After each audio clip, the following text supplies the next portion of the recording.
What's up everyone, in this video I'll show you how to create the AI website builder on Hostinger.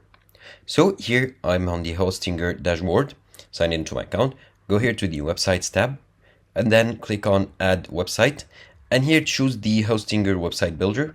You have also the option for WordPress. Now I'll click on Hostinger website builder. It'll open up here the website builder, it's loading up. And here it's opened up the website builder. I can let AI create a website in minutes or use a pre-made template. I'll start creating with AI. Now all you gotta do is to enter your brand name. So let's test brand, for example. Website type, it's let's say an online store.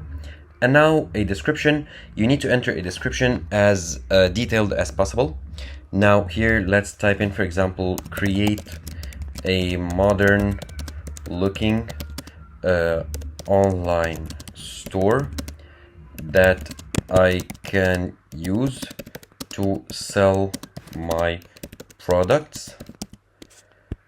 Okay, let's say I sell shoes and fitness clothing.